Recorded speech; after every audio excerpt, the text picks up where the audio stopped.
नमस्कार मित्रांनो, वंदे मातरम. वास्तवावर बोलू काहीतरी या माझ्या शृंखलेमध्ये पुन्हा एकदा आपलं स्वागत. मी आपला मित्र राजेश वासंती सावजी नमस्कार. मित्रांनो, तुम्हाला एक मी ब्रेकिंग न्यूज देणार आहे आणि ती ब्रेकिंग न्यूज ऐकल्यानंतर तुमचे कान टवकारतील. काय नक्की काय बोलतायत राजेश किळुस्कर, नक्की काय बोलतायत, त्यांच्या मनात काय आहे, माझ्या मनात काही नाही आहे. मला जे आता राजकीय परिस्थिती दिसते ना, त्या राजकीय परिस्थितीवरती भाष्य करायचं आहे. मित्रांनो, उद्धव ठाकरे आणि आदित्य ठाकरे यांच्या मनात आपल्या पक्षाचा एक उमेदवार राज्यसभेवर पाठवण्याची इच्छा आहे आणि ती इच्छा आदित्य ठाकरेंनी बोलून सुद्धा दाखवली की आता ही संधी आम्हाला मिळायला पाहिजे, आता ही संधी आम्हाला मिळायला पाहिजे. आमचे आकडेवारी जर केली तर आम्ही मविओमध्ये म्हणजे महाविकास आघाडीमध्ये सर्वात मोठा पक्ष आहे. आमची संख्याबळ जास्त आहे. त्या संख्याबळाच्या दृष्टीने आम्हाला तो मान सन्मान मिळायला पाहिजे. पण देवेंद्र फडणवीसनी जाहीर केलं की आमचे 6 उमेदवार जाणार हे नक्की आहे. 7वा उमेदवार आता महाविकास आघाडीने ठरवावा आणि त्या दिवसापासून महाविकास आघाडीमध्ये खलबते चालू झाले. कोणाचा उमेदवार जाणार? काँग्रेसने प्रयत्न केले की आमचा उमेदवार जावा. काँग्रेसही प्रयत्न करत होते. आता शरद पवार राष्ट्रवादी काँग्रेसमध्ये इच्छुक उमेदवार म्हणजे कोण आहेत? शरद पवार. कारण आता राष्ट्रवादी, शरद पवार आणि राष्ट्रवादी यांचं विलिनीकरण होणं अशक्य वाटते. तर आता आपलं राजकीय अस्तित्व टिकवण्यासाठी एकमेव संधी आहे, ती म्हणजे काय? तर शरद पवार राज्यसभेवरती जाणार आणि त्यासाठी शरद पवार लालायत आहे, धडपडत आहेत, प्रयत्न करत आहेत. मित्रांनो, आता या प्रयत्नाला किती यश येईल सांगता येत नाही, कारण आदित्य ठाकरेंना त्या मान्य नाही आहे. पण आदित्य ठाकरेंना जरी मान्य नसलं तरी त्यांच्यामधील ज्येष्ठ, सर्वश्रेष्ठ जे आहेत ते म्हणजे कोण? संजय राऊत. त्यांना ते मान्य आहे, कारण त्यांनी ते जाहीर करून सुद्धा टाकलं की आमची सुद्धा इच्छा आहे शरद पवार हे राज्यसभेवरती जायचे. आणि ज्या प्रकारे सामन्यांमध्ये संजय राऊतांनी जे लेख लिहिला होता 2 भावांच्या विरोधात, त्यानंतर ही खलबत्त सुरू झालेली आहे. आता संजय राऊतांना सुद्धा आपलं अस्तित्व उभाटामध्ये अस्थिर झालेलं आहे. काय सांगता येत नाही काय होईल. आपल्याला लात मारून बाहेर काढलं जाईल किंवा त्याच्या लात मारून बाहेर काढण्याच्या अगोदर आपण सन्मानाने, मानाने बाहेर पडावं, अशा तुझ्या मनस्थितीत हे संजय राऊत आहे. म्हणून त्याने ही संधी साधली. मित्रांनो, आता उभाटा म्हणजे कोण? उभाटाचे सर्वेसर्वा आपले आदित्य ठाकरे. तुम्ही म्हणाल उभाटाचे सर्वेसर्वा आदित्य ठाकरे कधी झालेत? मग उद्धव ठाकरेंचं काय झालं? वारसा हक्काने उद्या सकाळी हा पक्ष, ही संघटना आदित्य ठाकरेंकडे जाणार आहे. त्यामुळे आदित्य ठाकरे आता निर्णय घेत आहेत. आदित्य ठाकरेंच्या मनात आपल्या पित्यांना राज्यसभेवर पाठवण्याची इच्छा आहे. त्यामुळे उभाटामध्ये सुद्धा ती चर्चा आहे की आपले पिता नव्हे, आपला नेता. कारण उभाटामध्ये चर्चा करणारे कोण? तर इतर नेते. आपला नेता कोण? तर उद्धव ठाकरे. आपला नेता राज्यसभेवरती जावा.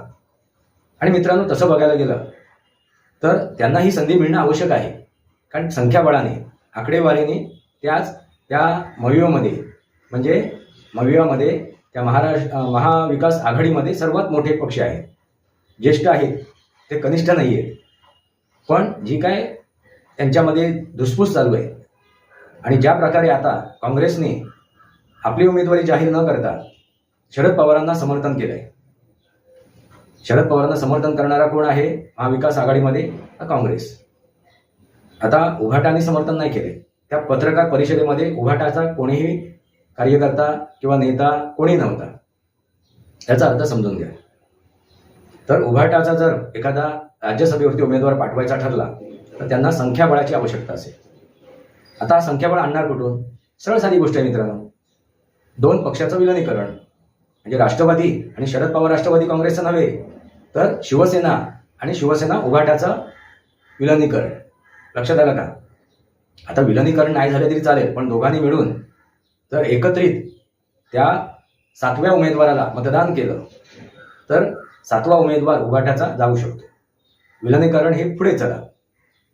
तर आपण तुर्तास आता तरी हे राजकारण करू. एकत्र येऊन आपण हे राजकारण करू.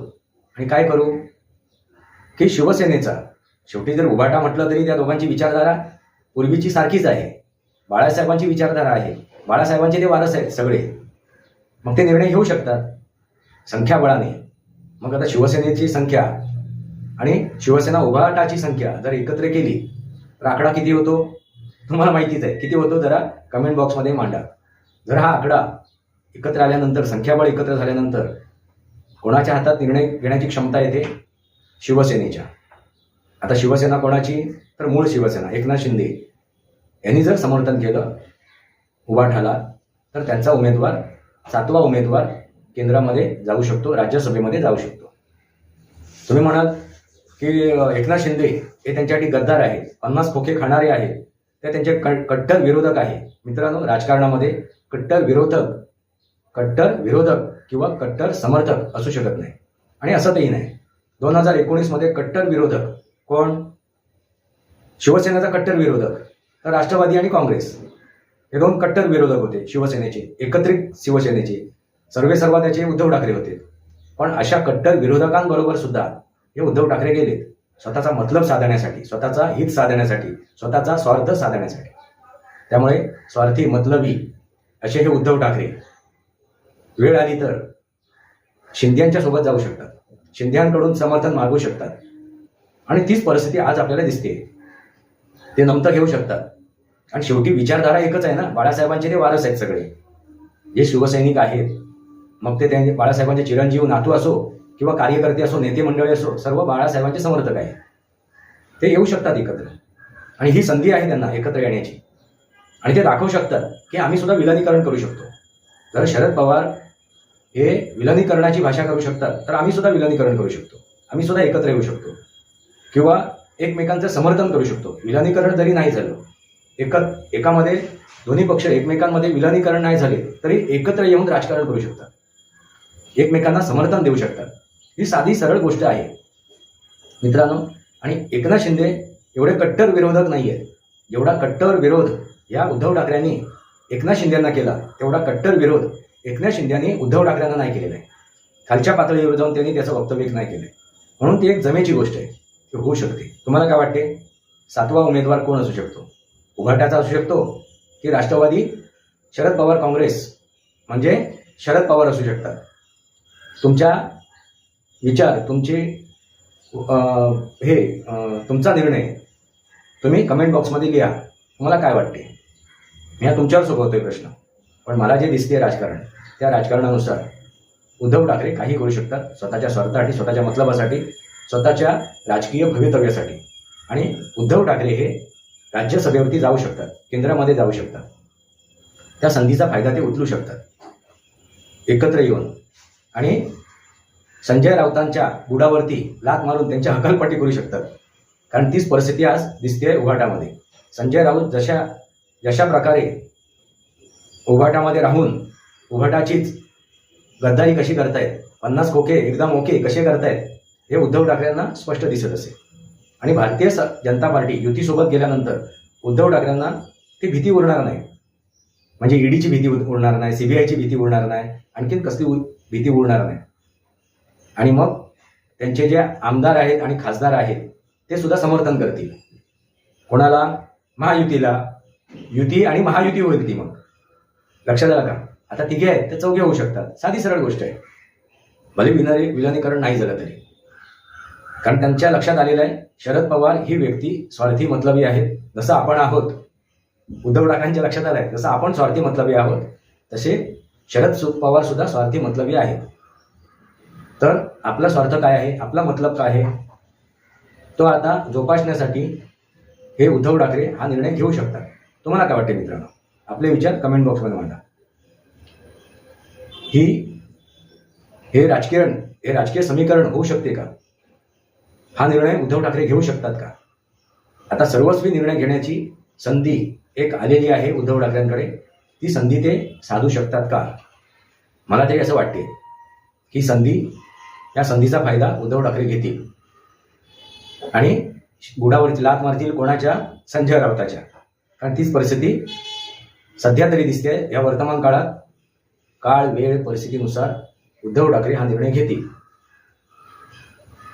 वास्तवावर बोलू काहीतरी, हेच ते वास्तव आहे. आणि हेच ते वास्तव मी तुम्हाला सगळ्यात सांगतोय. वास्तवावर बोलू काहीतरी या माझ्या शृंखलेला सबस्क्राईब करा, बेल आयकॉन दाबा, माझे विचार पडसे लाईक करा, आपले विचार कमेंट बॉक्समध्ये मांडा. तुर्तास इतकंच. भारत माता की जय, वंदे मातरम. जय भारत, जय महाराष्ट्र, जय संत.